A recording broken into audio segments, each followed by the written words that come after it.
Welcome to this module, in which you will be provided with an overview of the human body and the physiology of its various systems. Once completed with this module, you should be able to identify the topographical anatomy and directional terms utilized by the EMT, list the components of each of the major body systems, list the elements of the life support chain, and acquire a basic understanding of common Latin medical terminology. First and foremost, this module will be looking at the structure of the human body and its function. The study of the body's structure is called anatomy. The study of its function is called physiology. Thus, one could say that this module is a cursory study of anatomy and physiology. Before we begin our discussion of the human body, it is important to ensure we are speaking the same language. There must be a standardized way we view the human body, and this standardized view provides the basis for any discussion regarding human anatomy. Within the healthcare professions, that standard is referred to as normal anatomical position. All descriptions of the human body use this position as the starting point. As you see from the illustration, this position is a person standing, facing forward, with palms forward. Again, all descriptions of the human body, even if your specific patient at the time is nowhere close to being in this position, are made from this common reference point. From this starting position, we can now identify some landmarks. The first thing we will do is divide the body into planes. Given the normal anatomical position, splitting the body down the middle from top to bottom generates sagittal, medial, or lateral planes. The terms are used interchangeably. You may see one used over another in various textbooks. The line we just drew to produce the sagittal, median, lateral planes is referred to as the midline. This also breaks the body up into both a right and a left side. With the normal anatomical position as our reference, right and left always refer to the patient's right and left, not the provider's, which is opposite when looking at the patient from the front. Using this midline for a reference, items closer to the midline are considered medial, while those away from the midline, toward the periphery, are referred to as lateral. Your arms, for instance, have both a medial and a lateral side. Along similar lines, we also can refer to things on a relative basis by using the terms proximal and distal. Body parts and structures that are closer to the midline or torso than other body parts and structures are said to be proximal. Inversely, body parts and structures that are further from the midline or torso than other body parts and structures are said to be distal. For instance, the elbow is distal from the shoulder, but proximal from the wrist. Your collarbones are called clavicles. Midclavicular refers to a vertical line drawn across the middle of the clavicle. When viewed from the normal anatomical position, there is a great deal of symmetry between the right and left sides of the body. If a body part or structure is present on both sides of the body, such as a person's eyes, they are said to be bilateral. Inversely, something located on a single side of the body is said to be unilateral. If we were to split the body in half, top and bottom, along the pelvic girdle, we would create transverse or axial planes. Given the normal anatomical position, the term superior refers to anything above something else, and inferior refers to anything below something else. The terms are relative. For instance, the nose may be superior to the mouth, but it is inferior to the eyes. When viewing the human body from the side, we begin with the middle of the armpit as our landmark. The armpit is called the axilla. If we draw a line from the middle of the axilla to the ankle, the result is a mid-axillary line. This line then creates the frontal or coronal planes. When referring to the front half of the body, the terms anterior or ventral are used. When referring to the back half of the body, the terms posterior or dorsal are used. Given the many positions in which you may find a patient, it is important to remember that these terms are not relative, they are absolute. Thus, an individual's posterior side is the same regardless of whether the patient is face up, face down, or somewhere in the middle. When abdominal emergencies are discussed later in this course, it will be important to know the anatomical structures within each quadrant. In discussing a patient's abdomen, we divide the abdomen into quarters or quadrants by imaginary horizontal and vertical lines that intersect at the belly button, navel. Again, our reference is that of the patient's perspective, so the quadrants on the right-hand side of the patient are called right upper and right lower quadrants, with the upper quadrant obviously superior to the lower, or the lower quadrant inferior to the upper, depending on your perspective. Given that, the quadrants on the left-hand side of the patient are called the left upper and left lower quadrants. Hands and feet are very important to the human body and have their own terms as well. Plantar refers to the sole of the foot, and palmar refers to the palm of the hand. In addition to a knowledge of common landmarks, it is also important to be familiar with various positions in which a patient may be found or transported. A person on his or her back, face up, is in a supine position. A person on his or her abdomen, face down, is in a prone position. A person on his or her side is in a lateral recumbent position. Because this is a common position in which to transport unconscious, non-trauma patients, given the repositioning of the mouth to allow for drainage of fluid or vomit, this position is oftentimes referred to as the recovery position. In many instances, it is preferable to transport patients in a sitting position. Such a position is called the Fowler's position. If the patient is in a semi-sitting position, the position is called semi-Fowler's. Exactly when Fowler's become semi-Fowler's and vice versa is a gray area with no specific definition. Some consider a 45-degree angle to still be Fowler's, while many would call it semi-Fowler's. Ultimately, the more upright someone is sitting, the closer it is to Fowler's.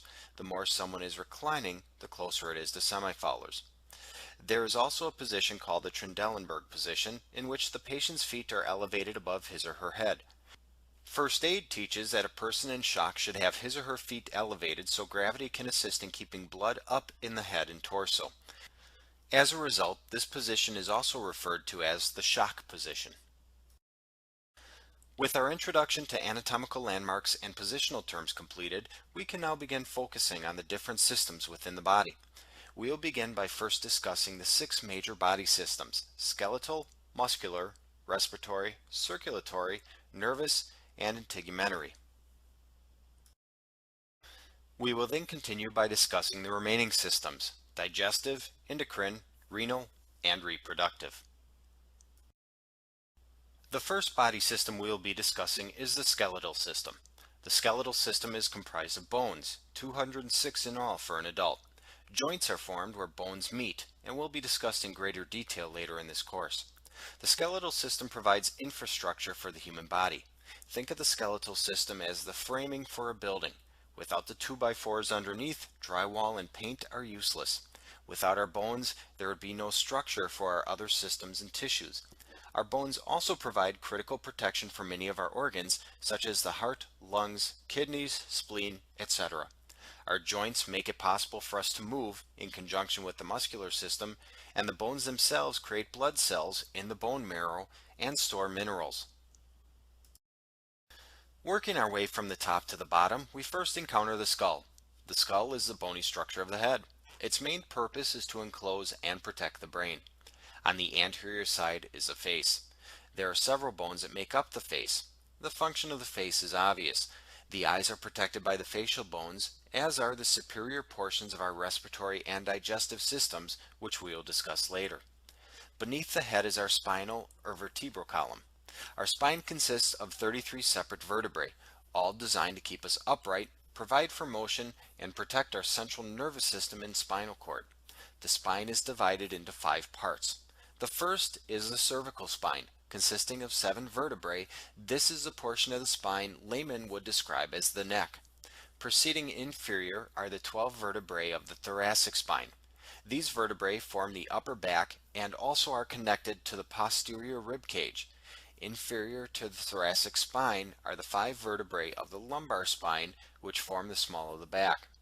Inferior to the lumbar spine is the sacral spine, which is actually 5 separate vertebrae fused together to form a structure known as the sacrum. Lastly, we come to the coccygeal spine, which contains 4 vertebrae fused together to form the coccyx. To tell the difference between the various vertebrae, they are named based on their relative position within these spinal regions. Cervical vertebrae are labeled with a capital C, followed by the number 1 through 7, with C1 being superior and C7 being inferior. The same is done for the thoracic vertebrae, using the letter T and the numbers 1 through 12.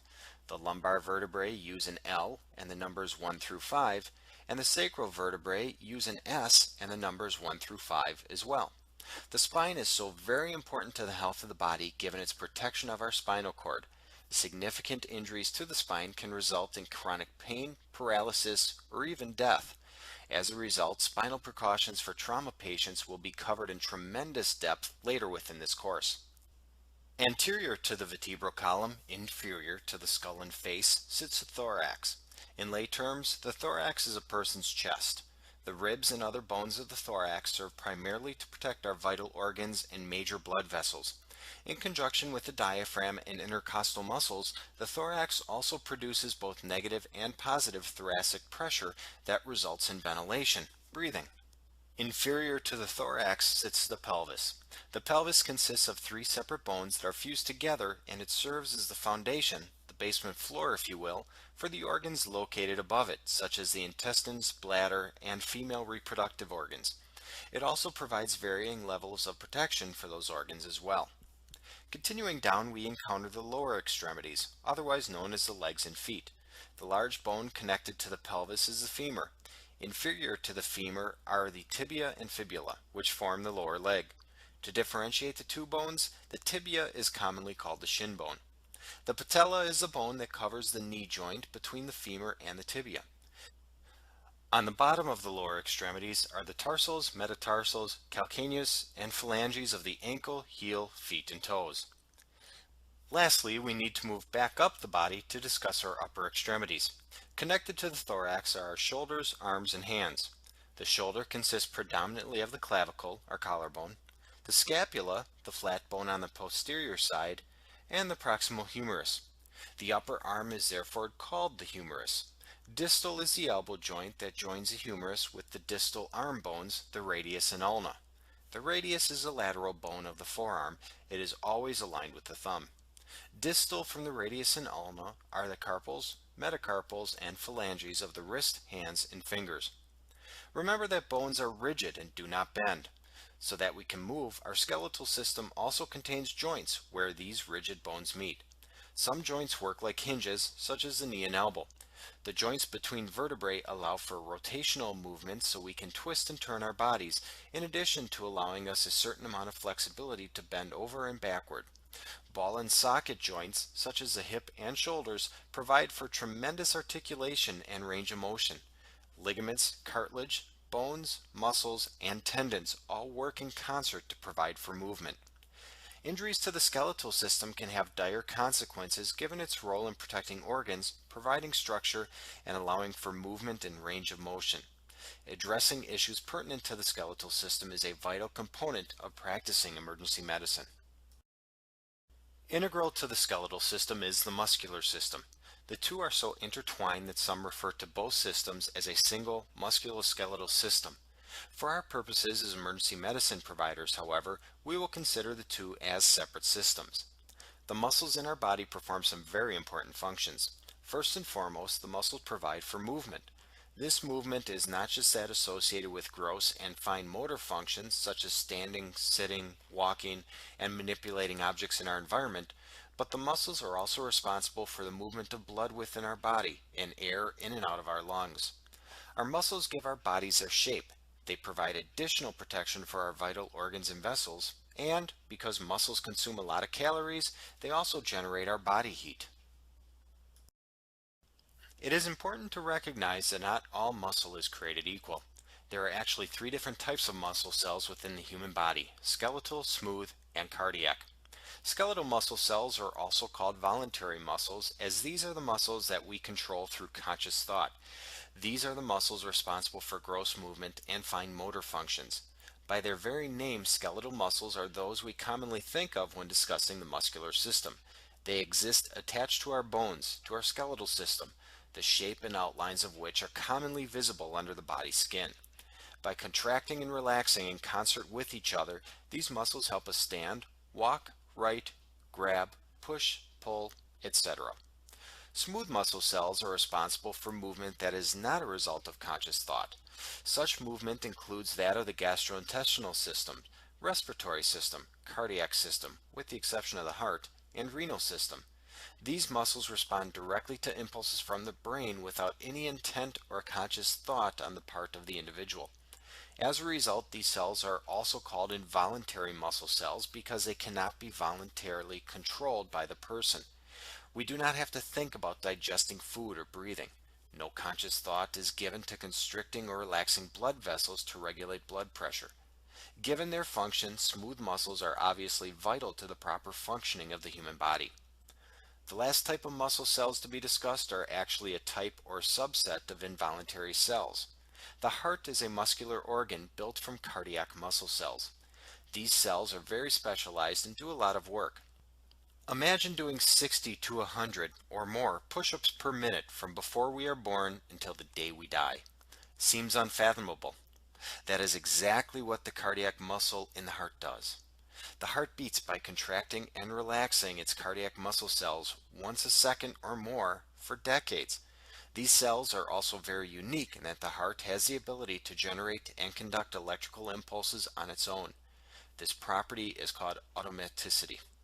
Given the importance of the heart to the survivability of the body and the specialized work of the cardiac cells, the heart and its cardiac cells need a constant supply of oxygen and has its own blood supply. We'll be covering the heart and its functioning comprehensively in another course module. Our next system to discuss is the respiratory system.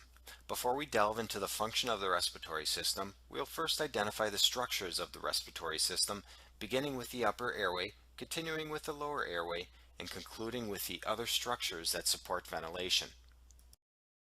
Starting at the top of the respiratory system and working our way down, we first encounter the nasal cavity. The nasal cavity does more than just give us a pathway for air to enter the respiratory system. It also cleanses, warms, and humidifies our inhaled air. Just below the nasal cavity is our oral cavity, which contains the mouth, teeth, tongue, and jaw. In many instances, EMS providers must manipulate the mouth, jaw, and tongue to ensure a patent airway in an unconscious patient, so it is important to be familiar with the structures in the oral cavity. These structures, their significance, and their manipulation by the EMT will be discussed in greater depth during the module pertinent to airway management. The posterior of the airway in the head and neck is called the pharynx. The pharynx is divided into three separate areas. The nasal pharynx is located posterior to the nasal cavity. The oral pharynx is posterior to the oral cavity. Inferior to the oral pharynx is the laryngeal pharynx, which connects the airway to the larynx and the esophagus. The epiglottis lies superior to the larynx, anterior to the pharynx. It is a structure of elastic cartilage covered with a mucous membrane and is designed to cover the larynx when we swallow to protect the lower airway from foreign bodies, such as food or beverages. The last upper airway structure is the larynx.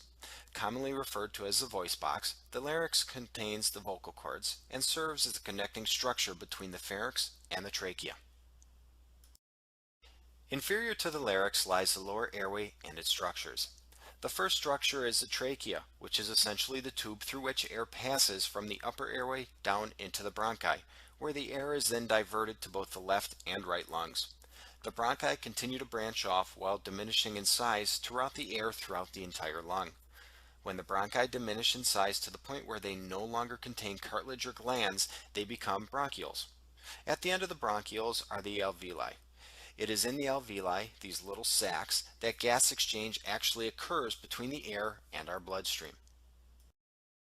In addition to the structures that comprise our upper and lower airways, there are other structures within our body that are essential to supporting ventilation. We have muscles that exist between our ribs. These muscles are called intercostal muscles. We also have a diaphragm, which is a large muscle that sits inferior to the lungs. These muscles work in conjunction with our chest wall to produce both positive and negative pressure in our lungs. When we need to breathe, it is the phrenic nerve that carries messages back and forth between the respiratory control center in the spinal cord and the diaphragm. Because our lungs need to expand and contract within the chest cavity, both the lungs and the chest cavity are covered with a membrane known as the pleura. Given the existence of pleural fluid between these two layers of membranes, the inner and outer pleura can glide effortlessly against each other, thus facilitating the mechanical process of breathing. Lastly, the respiratory system has to connect with the circulatory system at some point so that oxygen and carbon dioxide can be exchanged. This process occurs in the alveoli, which are covered by pulmonary capillaries. As you will find throughout the course, not all patients are the same. This is especially true when discussing the respiratory system of a pediatric patient. When managing the airway of a pediatric patient, it is important to recognize the following differences in the pediatric airway. Mouth and nose are smaller. The tongue is proportionally larger, taking up more relative space in the oral cavity. Trachea is narrower. Cricoid cartilage is less rigid and developed. Airway structures are more anterior and the head is proportionally larger than the rest of the body, making airway maintenance more difficult. Given that the airway structures are smaller than in an adult, obstructions occur with greater ease. This includes foreign bodies as well as airway restriction or obstruction due to mucus or inflammation. Airway management considerations and techniques for pediatrics will be discussed in greater depth in a different course module. Now that we are familiar with the components of the respiratory system, it is time to identify the system's functions. To a layperson, the respiratory system is responsible for breathing. For an EMT, however, the respiratory system is much more complicated than that. The respiratory system makes both ventilation and respiration possible. While these terms are sometimes used interchangeably, doing so is actually incorrect as they mean two very different things. Ventilation is the mechanical process of moving air into and out of the lungs. Picture a balloon inflating and deflating. That movement of air into and out of the balloon is ventilation. Just moving air into and out of the lungs is not enough, however. Somehow we need the oxygen in that air to enter our bloodstream. We then need that oxygen in the bloodstream to enter individual cells. As a part of doing work, our cells produce waste products such as carbon dioxide. That carbon dioxide needs to leave the cells, enter the bloodstream, and then somehow be expelled from the body in the air we exhale. The process by which oxygen and carbon dioxide pass between the bloodstream and cells is called respiration, or cellular respiration. Within the lungs themselves, oxygen and carbon dioxide move between the alveoli and the bloodstream by a process known as diffusion. For additional reference, perfusion will also be mentioned throughout this course. Perfusion is defined as a circulation of blood through the capillaries, which is where respiration occurs. Without perfusion, there could be no diffusion or respiration. As a result, the moving of gases, nutrients, and waste products through the capillaries to and from the cells of the body is sometimes called perfusion instead of respiration, depending on the textbook author. There are texts that are even more specific in their definition of perfusion, using the word to describe the passing of oxygen from the capillaries into the cells, without any mention to the need for carbon dioxide to also pass from the cells back into the capillaries.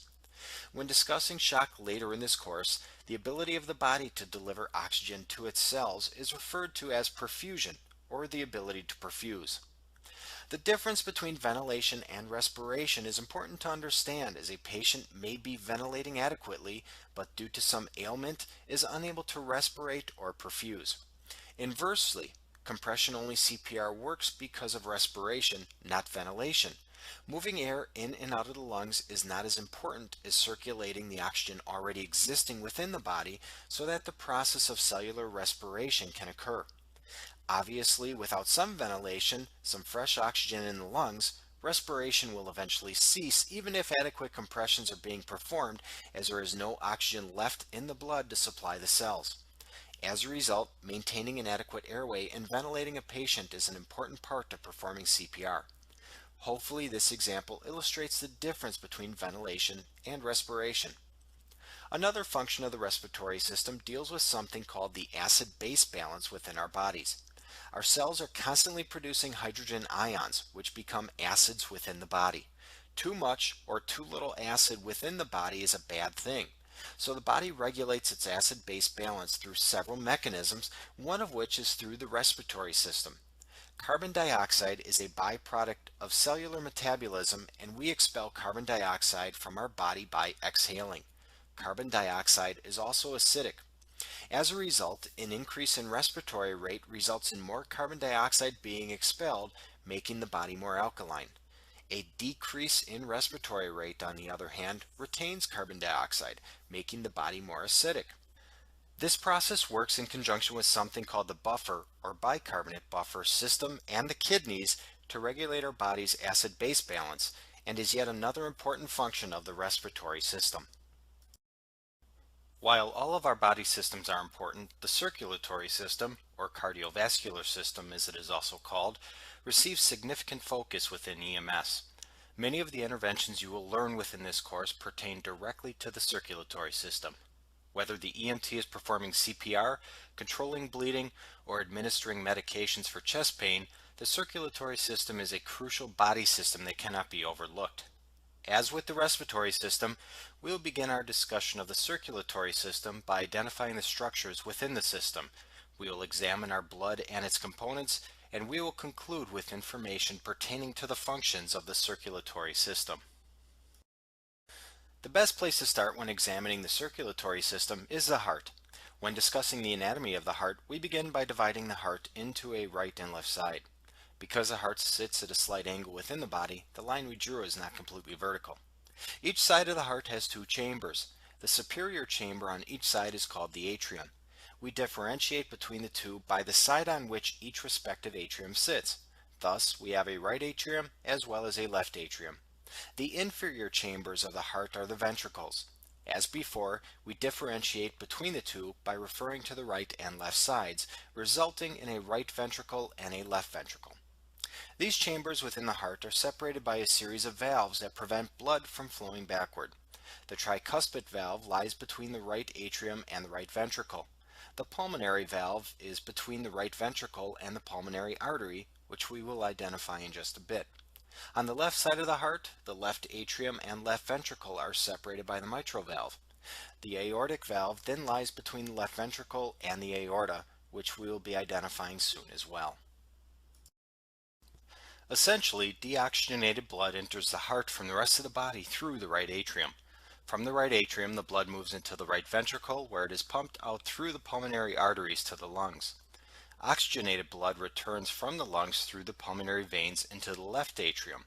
From the left atrium, blood enters the main pumping chamber of the heart, the left ventricle, where the blood is then pumped out to the rest of the body. Now, do not worry if that description went a little fast. We will be discussing the functioning of the heart and its chambers in much greater depth in a different module of this course. The heart also has an electrical system with which the EMT must be familiar. The heart's electrical system will be a topic of discussion in another module as well. For the time being, just know that the heart has four chambers: the right atrium, right ventricle, left atrium, and left ventricle.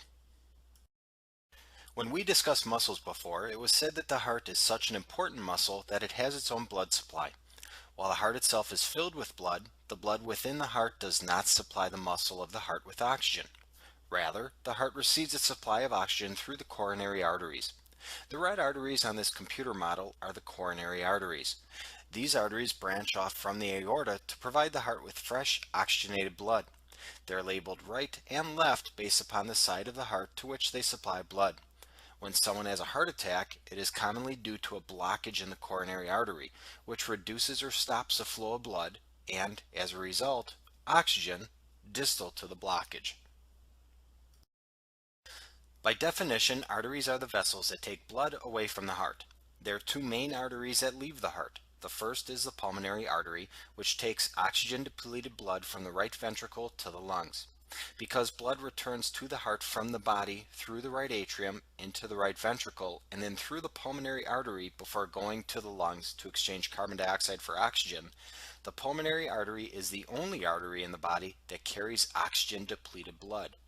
The other main artery leaving the heart also happens to be the largest artery in the body. It is the aorta. Once blood is oxygenated in the lungs, it returns to the heart through the left atrium, into the left ventricle, and then into the aorta for distribution throughout the body. The aorta extends superior to the heart, providing blood to the coronary arteries and the head before traveling inferiorly to provide blood to the rest of the body. Beyond the aorta lie the remaining arteries. The anatomical locations of the main arteries are important to know, as these are locations in which the EMT will check for a patient's pulse. The carotid arteries, one on each side of the neck, left and right, supply blood to the head and its organs. They are located on the neck, inferior to the jaw, lateral to the thorax. The brachial artery is located in each arm, on the anterior crease of the elbow, along the medial aspect of the upper arm. This artery is commonly used for a pulse check on infants, and it is also the location for stethoscope placement when taking a blood pressure. The radial artery is located on the anterior side of each wrist, proximal from the thumb. The radial artery is adjacent to the radius in the lower arm, thus its name. It is very common for EMS providers to obtain a patient's pulse by palpating the radial artery in either the patient's left or right wrist. There are two femoral arteries, one for both the left and right legs. These arteries can be palpated in the crease between the abdomen and the groin. Proceeding down the lower extremities, there are two other pulse locations commonly used by EMS providers. The first is the posterior tibial artery, which is on the posterior aspect of the medial malleus. Stated another way, it's on the inside of the ankle toward the heel. The second is the dorsalis pedis artery, which is on the dorsal part of the foot, the top, lateral to the large tendon of the big toe. These arteries exist in both the right and left leg, and they are commonly palpated to confirm circulation to the lower extremities. As the arteries extend from the heart, they narrow in size. Eventually, we reach the smallest branch of an artery, called an arteriole. These small vessels then lead to capillaries. When we discussed respiration and perfusion associated with the respiratory system, capillaries were an important component. The pulmonary capillaries are where the circulatory system meets the respiratory system. It is through these capillaries that gases are exchanged between the air in our lungs and our bloodstream. The other capillaries in our body, not associated with the lungs and alveoli, perform a similar function with the other cells in our body, exchanging gases, nutrients, and waste products between the circulatory system and those cells. To accomplish this exchange, capillaries are very small, the width of a single blood cell. With that gaseous exchange completed with the cells of our body, the blood then enters the venous system, the entry point for which is the venule, the smallest part of the vein that connects the capillaries to the rest of the venous system. The network of veins throughout the human body is very similar to the network of arteries. If the arteries carry blood away from the heart, something has to carry it back. Thus, wherever arteries go, the veins must go as well. The veins close the proverbial loop of the circulatory system. The veins return blood from the extremities, torso, and head to the heart. When someone initiates an IV, intravenous therapy, they are accessing the circulatory system through the venous, not arterial, blood supply. Ultimately, blood returns to the heart from the venous system through the vena cava. There is both a superior vena cava, which returns blood from the head and upper body, and an inferior vena cava, which returns blood from the lower body and extremities. The blood from the vena cava enters the right atrium, where the blood begins its journey through the circulatory system once again. Once the blood is infused with oxygen in the lungs, it returns to the heart through the pulmonary veins. Because the pulmonary veins return to the heart from the lungs, they are the only veins in the body that carry oxygenated blood. All the other veins return to the heart with a depleted oxygen supply.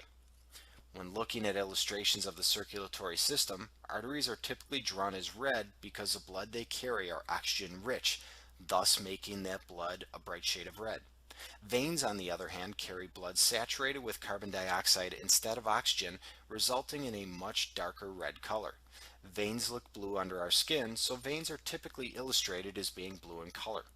The pulmonary arteries and veins are colored inversely to what other arteries and veins are colored, given their position between the heart and the lungs.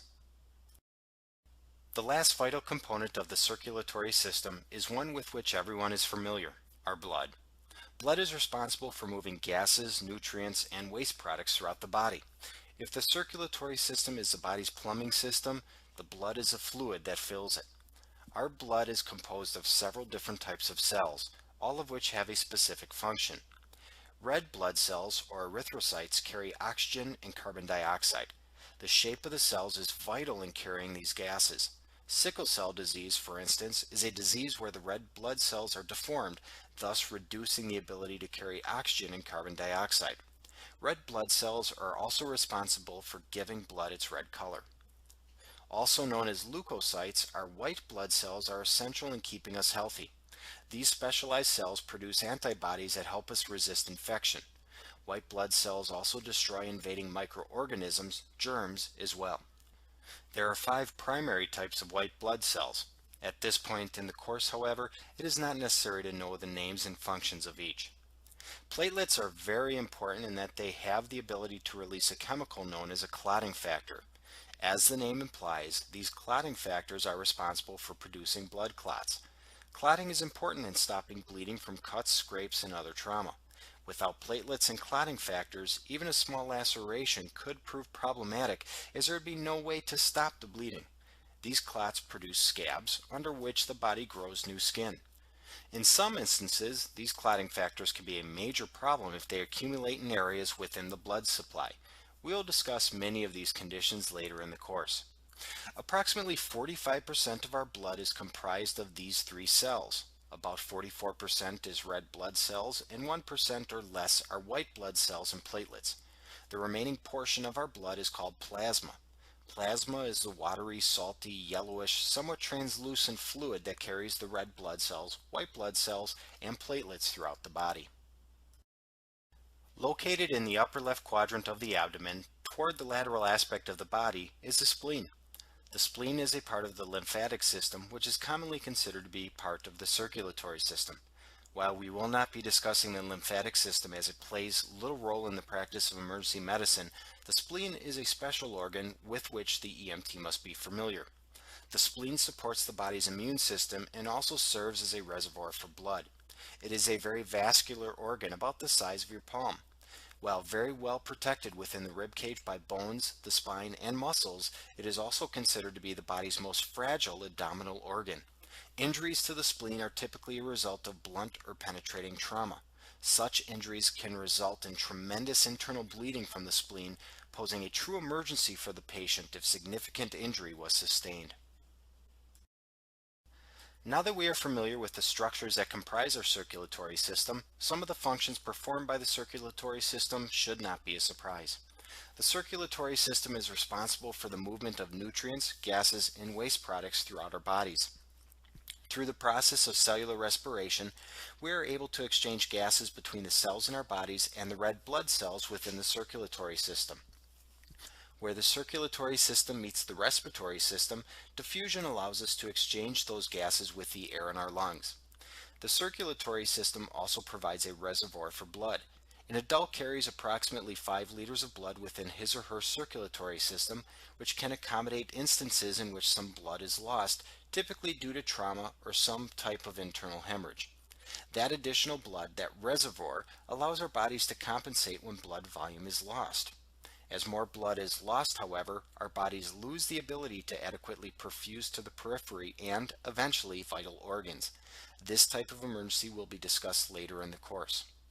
As mentioned with the respiratory system, the circulatory system also plays a part in regulating the body's acid-base balance. Through mechanisms known as the bicarbonate and phosphate buffer systems, our circulatory system works to ensure a healthy pH balance within the body. Unlike the respiratory system, it takes longer for the circulatory system to regulate pH.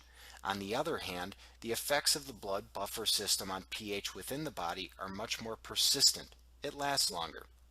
The white blood cells within the circulatory system are integral to infectious response, and our platelets are responsible for coagulation.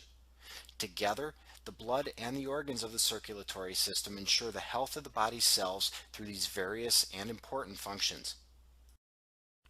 The next major body system to analyze is the nervous system. The nervous system is broken down into two primary components. The first is the central nervous system, which includes the brain and spinal cord. Everything else branches off from the central nervous system and is a part of the peripheral nervous system. Within the peripheral nervous system are sensory and motor nerves that help the body interact with its environment. Our nervous system performs several vital functions for the body. The first is referred to as autonomic control or response. These are the things our bodies do without any conscious thought. We do not need to think to breathe or to blink our eyes, for instance. This is all automatic. This autonomic control is integral in the body's fight or flight and feed or breed responses with the sympathetic and parasympathetic nervous systems, which we will be discussing in a few moments. The central nervous system is the center of our consciousness, our thoughts, personality, and essential being. Located within the brain are areas for logic, language, intuition, reasoning, and analytic thought, to name a few. This is why brain injury from trauma a stroke, or some other disease process can be so debilitating as such injury has the potential to strike at the very core of the person's own identity and abilities. Within our consciousness is also something called the reticular activating system, which is responsible for regulating our sleep-wake cycle and also plays a part in transitioning between periods of conscious relaxation and heightened attention. While not an all-inclusive list, the reticular activating system is a complex mechanism that has been linked to schizophrenia, narcolepsy, depression, autism, Alzheimer's, Parkinson's, attention deficit, and post-traumatic stress pathologies. The nervous system allows us to receive feedback from the environment in which we live through the body's senses of hearing, smell, taste, sight, and touch. Sensations of both pleasure and pain have cursory effects on the other parts of the central nervous system, which can trigger the sympathetic or parasympathetic nervous systems, impact our consciousness, and provoke an involuntary motor response, which just so happens to be the last function of the nervous system that needs to be identified. Motor function, that is, the flexion or relaxation of skeletal muscles to produce movement, is a function of our nervous system as well. While these functions are listed separately, they are all related and, in many instances, interdependent. Sensory inputs such as an alarm clock can trigger the reticular activating system to wake us from sleep. During that process, the person may consciously decide to stretch, thus triggering a motor response. When the person realizes that she hit the snooze button once too many times, there is a sympathetic response when she realizes she is late for work. Within a few moments, however, she realizes it's a Saturday and the alarm should not have been on in the first place, triggering the parasympathetic nervous system and, if she's lucky, the reticular activating system that allows her to grab an extra hour of sleep. To understand how the nervous system performs autonomic functions, it is important to have familiarity with the sympathetic and parasympathetic nervous systems. The sympathetic nervous system is responsible for what is known as the fight or flight reaction. It is a system that kicks in when we are threatened or when we need to be aggressive. Stated another way, this is the system that helps our bodies respond to stress. It is a system responsible for that jolt you feel when you narrowly miss being in a car accident, go bungee jumping, or become involved in an altercation. This response is designed to heighten our senses and improve the ability to respond for the sake of preserving ourselves. This is a primal response that does not even involve the brain. In simple terms, this is the body's gas pedal. Push it and the engine revs up. At the EMT level, it is not necessary to know the fine intricacies of how the sympathetic nervous system works. On a simplistic level, our body receives feedback from the environment that activates neurons in the spinal cord within the T1 to L2 region. These signals proceed through bundles of nerves, known as ganglia, to various target organs. Of great importance is the effect on the endocrine system. The sympathetic nervous system directly stimulates the adrenal medulla in the adrenal gland located on top of the kidneys. This causes a release of hormones, norepinephrine and epinephrine, into the circulatory system.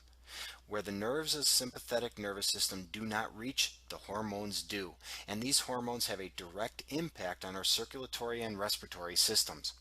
When active, the sympathetic nervous system recognizes the need for the body to respond quickly. As a result, blood flow is increased to vital organs and decreased to those that are less vital to immediate survival. Our eyes dilate to receive more light. Our heart rate increases to move more blood and subsequently more oxygen to our muscles. The bronchi relax to allow for greater air exchange into and out of our lungs. And liver converts an increased level of glycogen to glucose to supply additional sugar to the brain and active muscles. Inversely, the digestive and renal systems slow down substantially. The last thing you need to do when fighting or running for your life, so to speak, is stop for a bathroom break. If we called the sympathetic nervous system the body's gas pedal, the parasympathetic nervous system would be the brake. This is the system that turns off the sympathetic nervous system. It is also the system that works to regulate vegetative functions such as maintaining a normal heart rate or blood pressure. Because this system slows us down, so to speak, it is often referred to as the feed or breed system. While we have not talked in great detail about how nerves function, it is important to know that chemicals are used as neurotransmitters to transmit messages from nerve cell to nerve cell. In the case of the sympathetic nervous system, those chemicals are norepinephrine and epinephrine. In the parasympathetic nervous system, however, the chemical used as a neurotransmitter is acetylcholine. When activated, impulses originating from the brainstem and the neurons in the S2 to S4 spinal cord travel throughout the parasympathetic nerve fibers, using acetylcholine as a neurotransmitter to facilitate the processing of food, energy absorption, relaxation, and reproduction. The effect is obviously quite the opposite of the sympathetic nervous system. With the parasympathetic nervous system in control, our heart rate slows, blood pressure is reduced, pupils constrict, and digestive system activity increases. Thus far, every body system discussed has been labeled as important or integral to our body's functioning, and the nervous system is no exception. Our next body system is the integumentary system, which is ultimately a very fancy way of describing our skin. Our skin is actually considered to be an organ, and it is the largest organ in, or arguably on, our bodies. The skin is comprised of three major layers. The first is the outermost, called the epidermis. The skin cells within the epidermis divide rapidly, resulting in the movement of skin cells up, away from the body. As the cells progress away from the skin's blood supply, those cells die and are eventually shed away from the body. Believe it or not, the skin we see with our eyes are actually dead skin cells that will soon, within 2 to 4 weeks, be washed or brushed away to be replaced by other dying cells. This process helps protect the body against bacterial infection as the outermost skin layer is constantly moving cells out away from the body.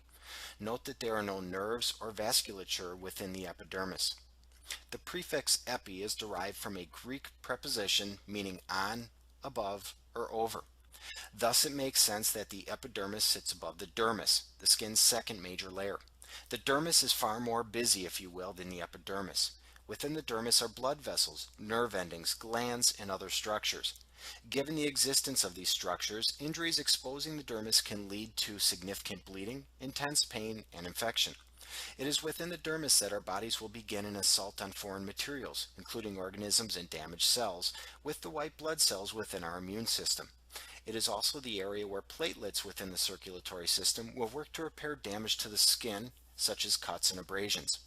The dermis is also the layer that experiences the most degradation over time.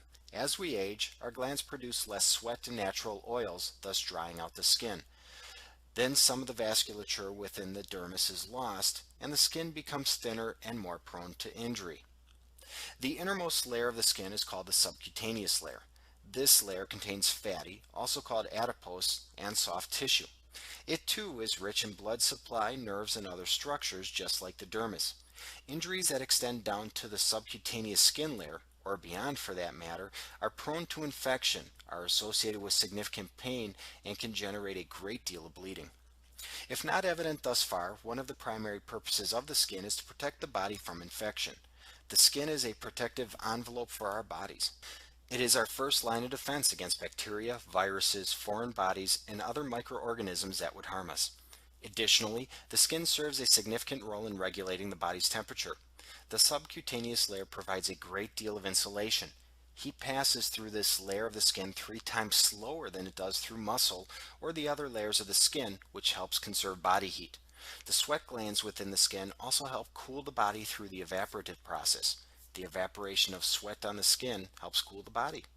While arguably not an essential function, the skin also serves as the basis for what we consider to be appealing or beautiful.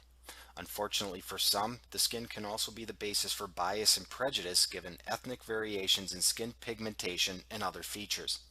Because sight is such an important sense for human beings, our skin is one of the first things people notice about us. It presents us to the world. As an EMS student, you will eventually learn how to form an initial impression on your patient's condition based in part upon how the patient's skin looks. Next on our list is the digestive system. The purpose of the digestive system is pretty simple. It supplies our bodies with nutrients. We consume food and drink. The digestive system absorbs fats, proteins, carbohydrates, vitamins, minerals, and other nutrients, and it dispels of the waste. Food and beverages enter the body through the mouth and oral cavity. Processing of our food begins right away as we chew the food, which is mixed with saliva. As we swallow, our food and drink hopefully bypass the trachea, which leads to the lungs, and enters the esophagus, a smooth muscle tube that carries food down into a hollow organ known as the stomach.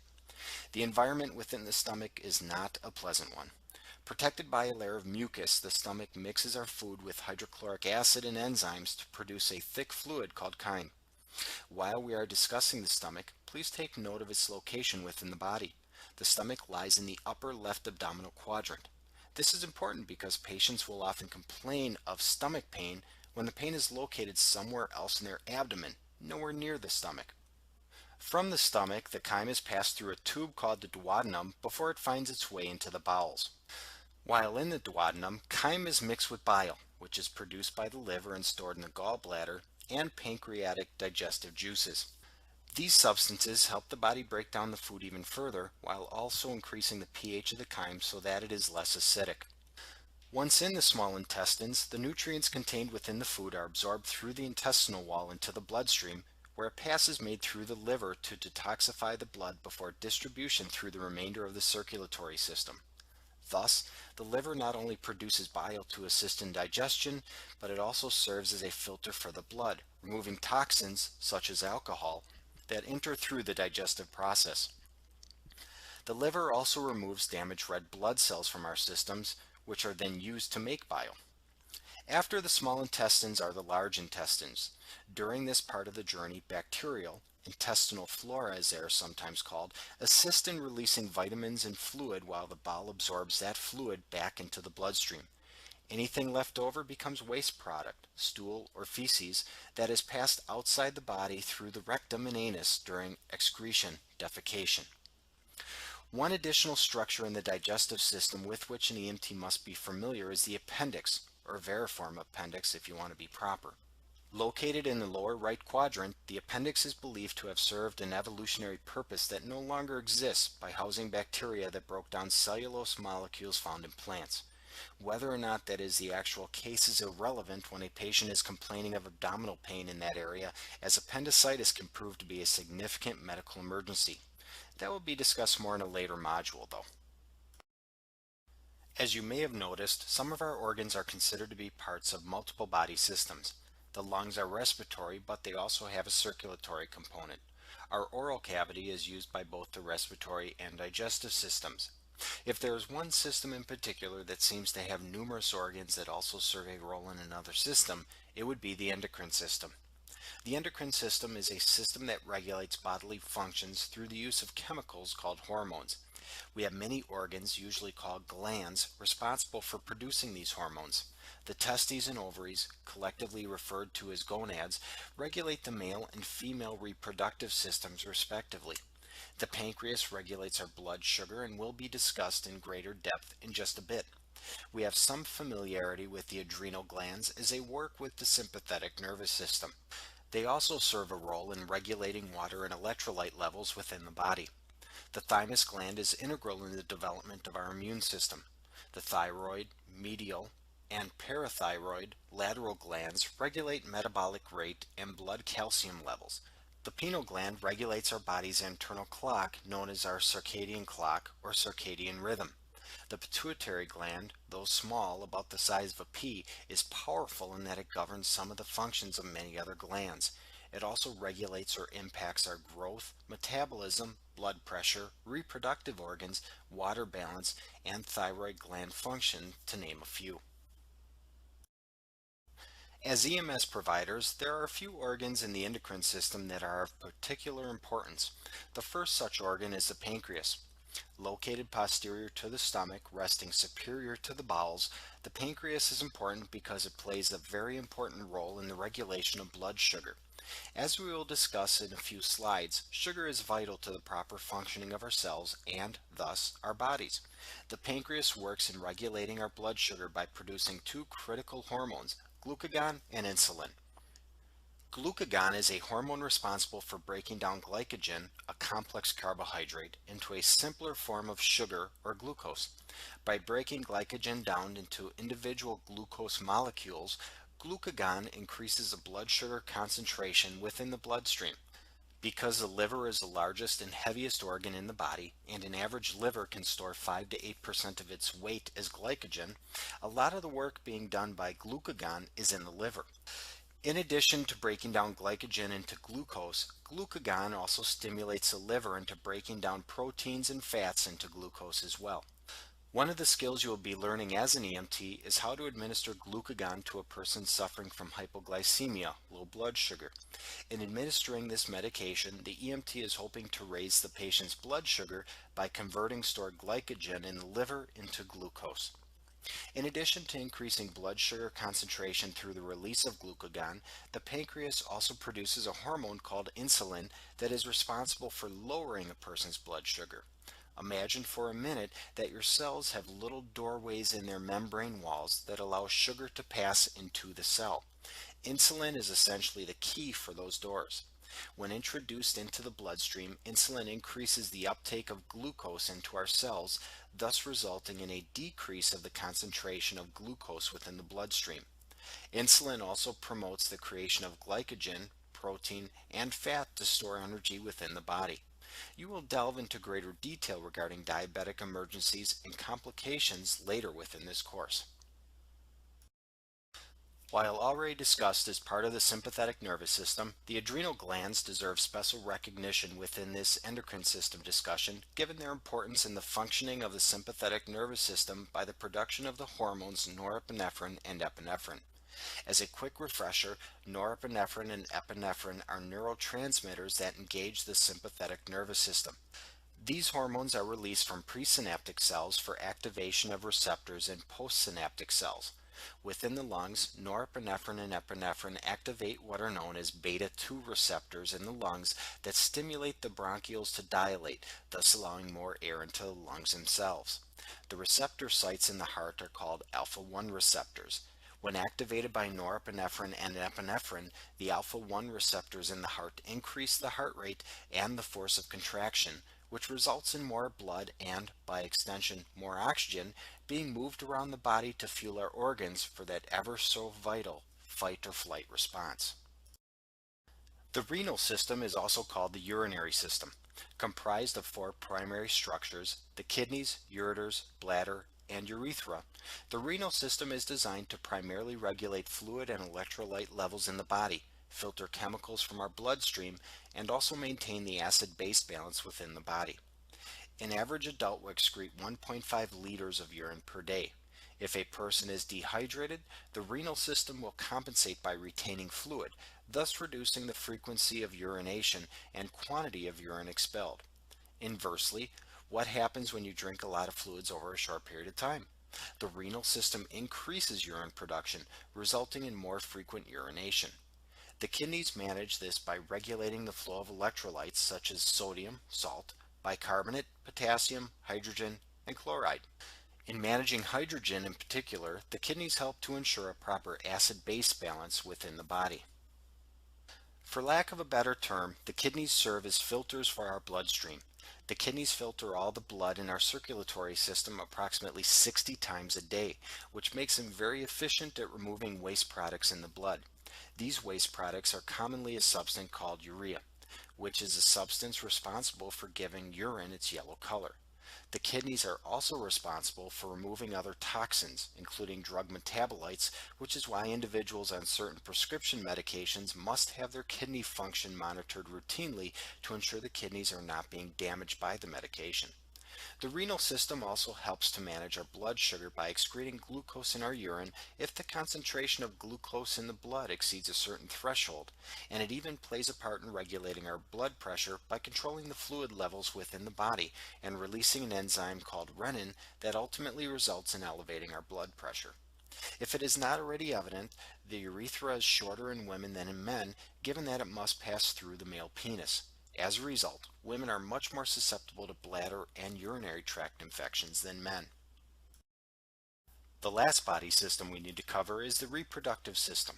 By its very name, it should be evident that the main purpose of the reproductive system is reproduction, the making of babies to ensure the survival of the species. The reproductive system also serves an additional purpose by producing hormones that affect our emotions, mood, and physical development. Ovaries in females produce estrogen, which is essential in the development of secondary sexual characteristics such as breasts and the regulation of the menstrual cycle. Estrogen can also accelerate the metabolism, increase fat stores, and increase bone formation. Men also have low levels of estrogen in their bodies compared to women, given some production in the liver and adrenal glands, which serves various functions related to the male reproductive system. In men, the testes produce testosterone, which is vital to the development of male reproductive organs. Testosterone also contributes to increasing muscle mass, bone mass, and the growth of hair. Women also have low levels of testosterone in their system, approximately 7 to 8 times less than men, given some production in the ovaries and adrenal glands. Lastly, given the inclusion of the urethra, part of the renal system, within the penis, a reproductive organ, the male reproductive system is also involved in the process of urination. As the reproductive systems vary between men and women, we will look at each independently. Beginning with the female reproductive system, we will first identify the ovaries. These are the female sex glands. They produce the hormones estrogen and progesterone. They are also responsible for the development and release of eggs for reproduction. The fallopian tubes, also called uterine tubes, are thin, flexible tubes that extend from the ovaries to the uterus. The purpose of these tubes is to deliver the eggs produced in the ovaries to the uterus. If fertilization of an egg occurs, it usually does so while the egg is still in the fallopian tube. If the fertilized egg fails to move down into the uterus, an ectopic pregnancy will result.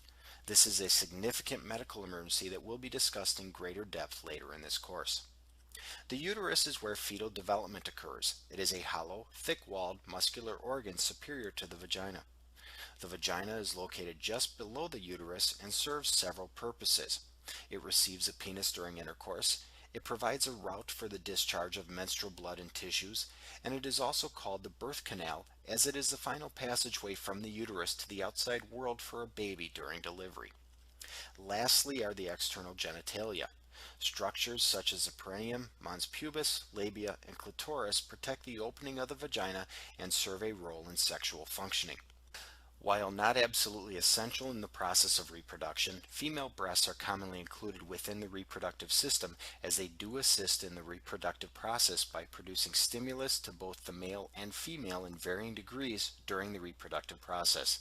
The breasts also contain mammary glands that provide breast milk, nourishment to newborns and infants.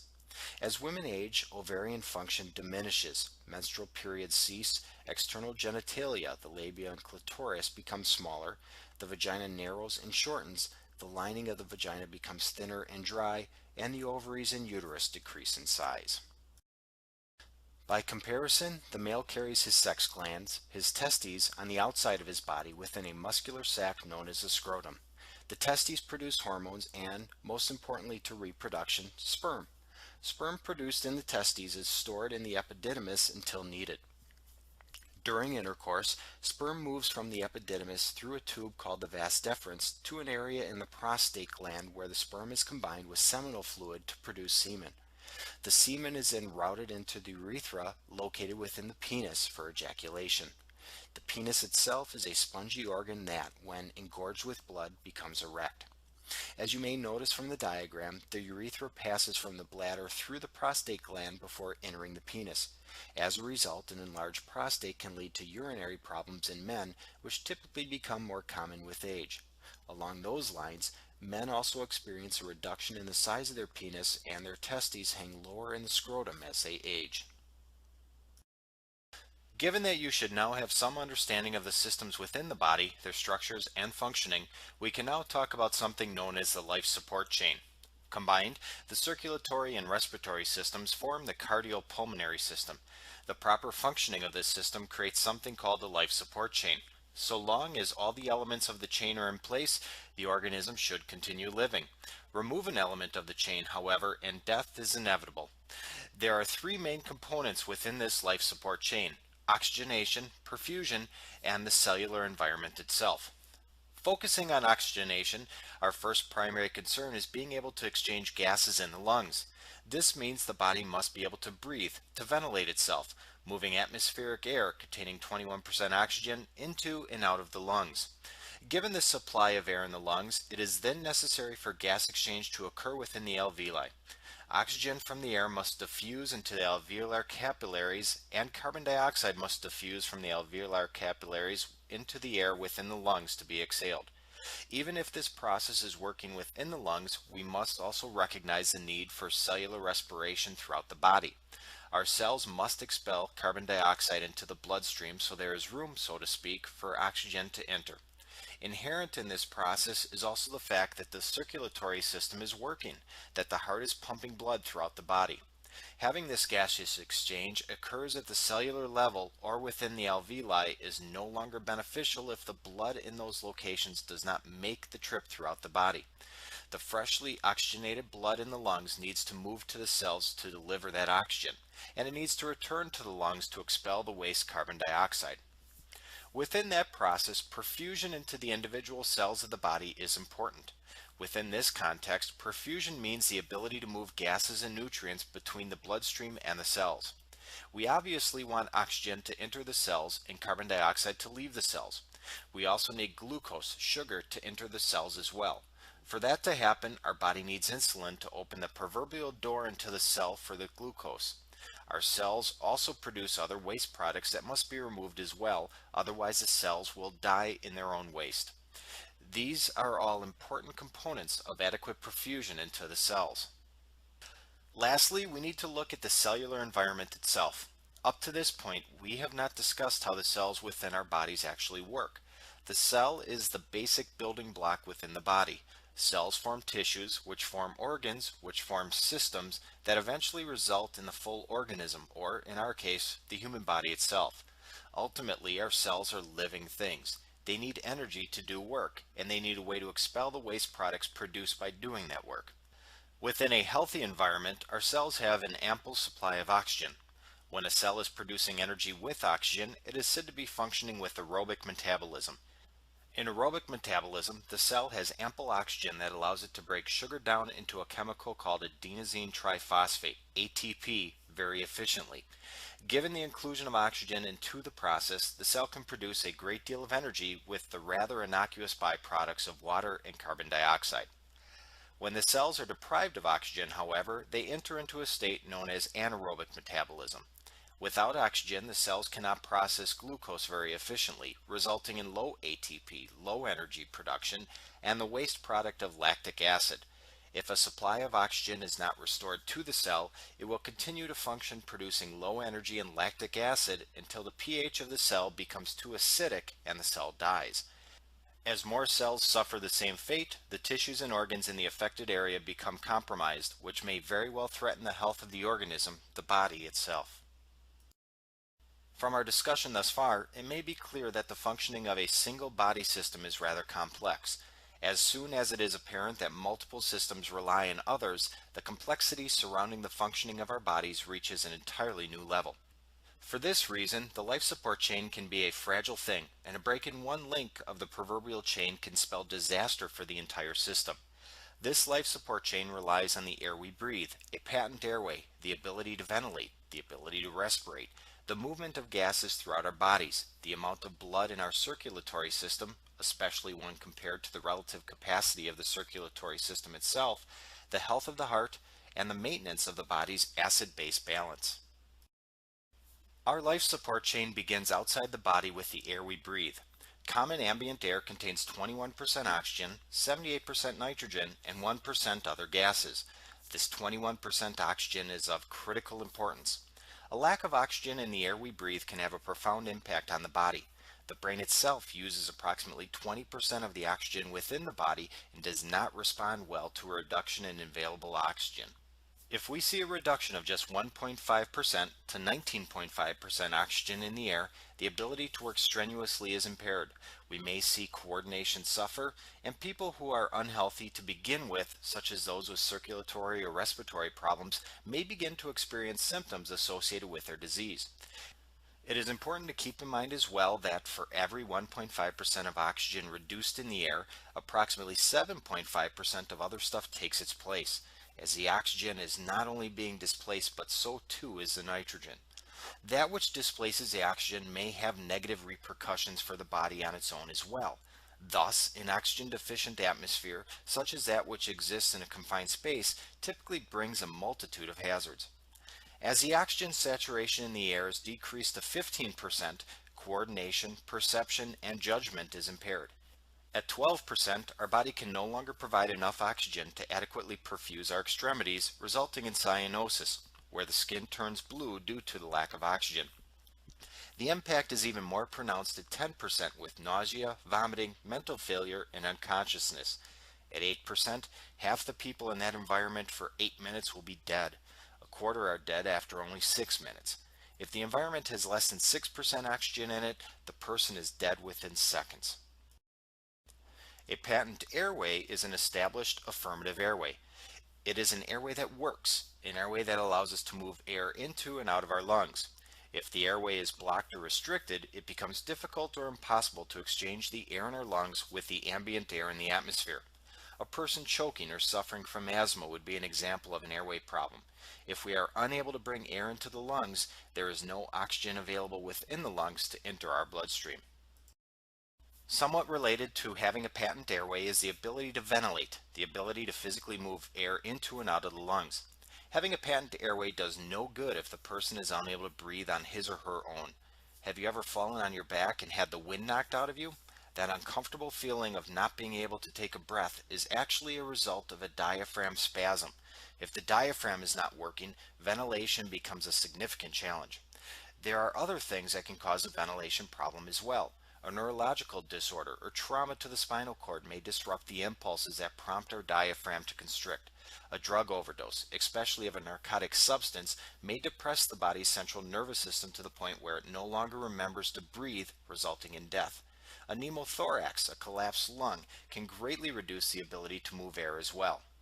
A crushing injury, such as a heavy object on the chest, may not allow for chest wall expansion, which would negatively impact the ability to ventilate. If you have ever been snorkeling, does it feel harder to breathe through the snorkel tube? The reason is because water has weight, approximately 8 pounds per gallon. As you place water on top of your body, it reduces the ability to expand your chest, just like any other heavy object. For more proof, take the same snorkel and breathe through it without being in the water. You should be able to breathe without a problem. The deeper you go in the water, however, the more difficult it is to breathe, which is why snorkels have a limited length. Scuba divers can breathe regulated air underwater because that air is pressurized. It pushes the lungs open and overcomes the tremendous pressure placed on the thoracic cavity by the water above the diver. This is also why it feels more difficult to breathe at higher altitudes. The process of creating negative pressure in the thoracic cavity is not that difficult at high altitudes. The problem, though, is that the air, or barometric pressure, is less, meaning that the air has less push into our lungs. As a result, the push of oxygen into our bloodstream through the alveoli is not as great, meaning we have to work harder to saturate our bodies at higher altitudes where there is less air pressure than at lower altitudes where there is more air pressure. Trench rescue is a special discipline in which victims are rescued or recovered from trenches that have collapsed. Falling dirt has weight, and just 3 inches of dirt on top of a person's chest is enough to overpower the body's muscles of ventilation.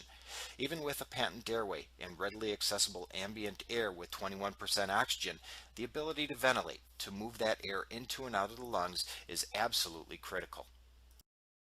Assuming the air has 21% oxygen, our airway is patent, and we are able to move that air into the lungs, we still have to move the oxygen in the air into our bloodstream. That process begins in the alveoli. Damaged alveoli due to diseases like pneumonia, emphysema, or asbestosis can greatly reduce the ability to exchange gases through the alveolar wall. Having an adequate supply of blood to the lungs is important as well. A blockage in a pulmonary artery, called a pulmonary embolism, can be just as bad as air not entering the lungs in the first place. Depending on the size of the embolism, a great deal of the lung may lose its capacity to exchange gases because there is no blood flowing to that area of the lung. Once the oxygen is in the bloodstream, we must also be able to move the gases between the capillaries and the individual cells. Within the cell, it is also imperative that the cellular environment contain the electrolytes and nutrients necessary to function, including glucose. Using the words respiration and perfusion interchangeably, if we ventilate adequately but do not perfuse, or are perfusing without adequate ventilations, we have what is known as a ventilation perfusion mismatch.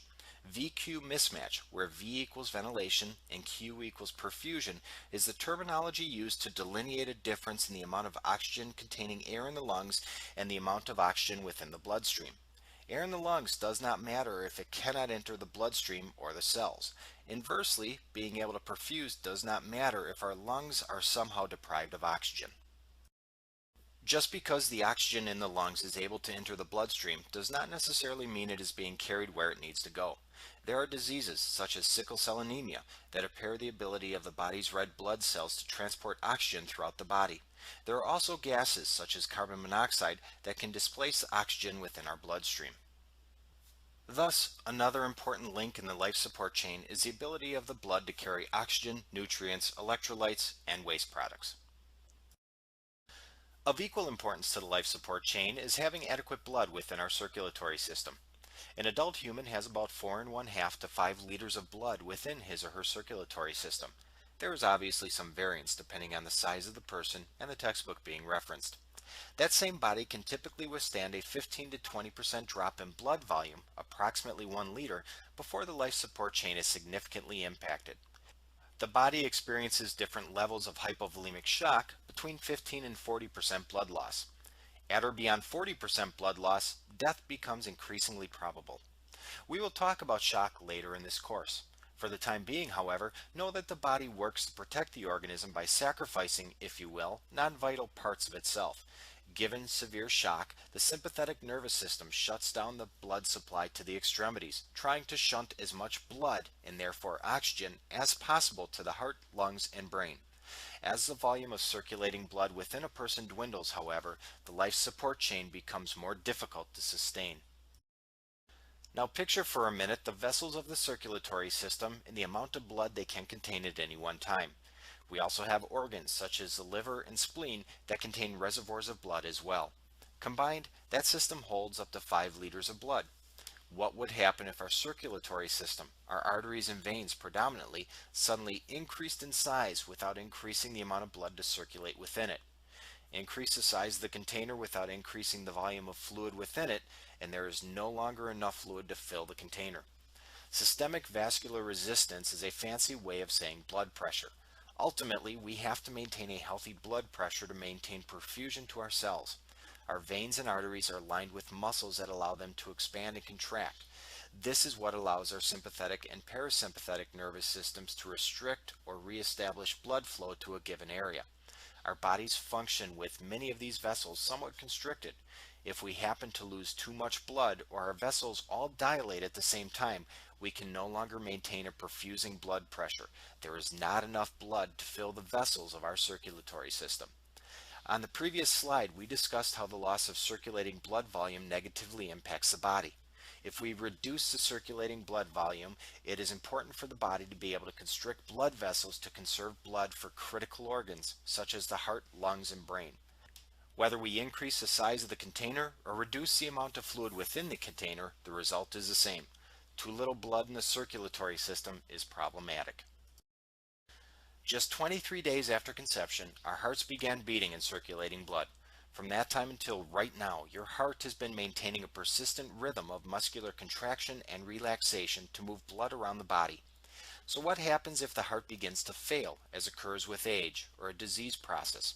Obviously, the heart is critical to the life support chain, and a failing heart can quickly lead to deterioration and eventual collapse of that chain. The failure can be a gradual process or something more catastrophic, such as sudden onset myocardial infarction, heart attack. One last item that can break the life support chain is related to the functioning of the cell itself, more specifically, the acid-base balance within the body and its cells. As we already discussed, cells produce energy. They do so by breaking down oxygen and glucose to produce adenosine triphosphate, ATP. When the cells have access to oxygen, this process is very efficient with a lot of energy produced. The byproducts are carbon dioxide and water. If the cells are starved of oxygen, however, they function anaerobically. This process produces substantially less energy, and the ultimate byproduct is lactic acid. As this lactic acid begins to build without a source of oxygen being established, the body itself becomes acidotic, meaning the acid-base balance is shifting, making the body more acidic. This is called acidosis, and it has a negative impact on the body. Too much acid and the cell will die. How quickly depends on the area affected, whether oxygen availability is simply reduced or is completely halted, the types of cells impacted, and the amount of time those cells have to function with reduced or no oxygen. Brain cells, for instance, are not at all tolerant of oxygen deprivation. Remove oxygen from brain cells and they begin to die within 6 to 8 minutes. On the other hand, skeletal muscles and tissues can survive a longer time, typically up to hours, without adequate perfusion. Up to this point, we have covered some medical terminology to facilitate our discussion about the structures within the human body. It is now time to delve a little deeper in medical terminology to start pulling everything together and serve as a foundation for upcoming course modules. Medical words are built from three different parts, if you will. There is a root word, which commonly refers to the organ system or tissues involved. The root is enjoined with a prefix before the root, a suffix after the root, or both. The prefixes and suffixes are designed to describe the root, to give it greater definition. Within the medical field, there are numerous roots for virtually every part and component of the body. For an EMS provider, some of the most common are cardia or cardium, which refers to the heart, neur, referring to a nerve or the nervous system, nia, related to breathing, pneumo, referring to the lung, nas, referring to nose or nasal, or refers to mouth or oral, hem or hemat refers to the blood, osteo refers to bone, arthra refers to joints, myo refers to muscles. Prefixes are added to the beginning of roots to modify or qualify their meaning. Some common prefixes include hyper for fast, high, or above normal, hypo for slow, low, or below normal, tachy for rapid or above normal rate, brady for slow or below normal rate, dis is difficult or painful, a is without, cyan is blue, intra means inside or within, quad refers to four, bi refers to two. There are also suffixes added to the ends of roots that complete their meaning. For instance, ak or al means pertaining to. Ology is the study of something. Ist refers to one who specializes in something. Osis is a disease condition. Ultimately, these prefixes, suffixes, and roots are combined to form medical terms that have significant meaning for the healthcare provider. For instance, adding tachy to cardi forms the word tachycardia, meaning a fast heart rate. Neur in ology is neurology, the study of nerves and the neurological system. Cardi plus ology and ist is cardiologist, one who specializes in the study of the heart. A is without and nia is breathing. Combine the two is apnea, or the absence of breathing. Similarly, dis plus nia is dyspnea, which means difficulty breathing. The list provided here is far from inclusive, and you may find yourself using other prefixes, roots, and suffixes with greater frequency in your eventual practice of emergency medicine. The important takeaway from this slide is that once you identify a common prefix, suffix, or root, its meaning does not fluctuate, and you can use the combination of those three word parts to describe patients, organs, diseases, tissues, signs, symptoms, and conditions. If confronted with a medical term that you do not understand, first see if you can break the word apart into its components, prefix, root, and suffix. For instance, hematoma is a common medical word used in EMS. Hemat refers to blood and oma means tumor. Thus, hematoma is a tumor, a swelling or growth containing blood. Hematoma is a fancy way of saying bruise. When we delve deeper into medical terminology, one might wonder how these words developed, how they came to be. Ultimately, we go back to ancient Rome and Greece, where the study of the human body has some recognized origins. When describing the body's anatomical structure, we use Latin words. Other words pertaining to diseases, conditions, treatments, or diagnoses have Greek roots. We also find that it is possible to divide the terms up by their subject matter. Some terms are associated with body structure, some are related to the body systems we already discussed, and others pertain to body direction or position. For instance, epigastric and superficial are medical terms related to the body's structure. Ocular refers to the eye, and bronchial refers to bronchial tubes. Both are associated with body systems.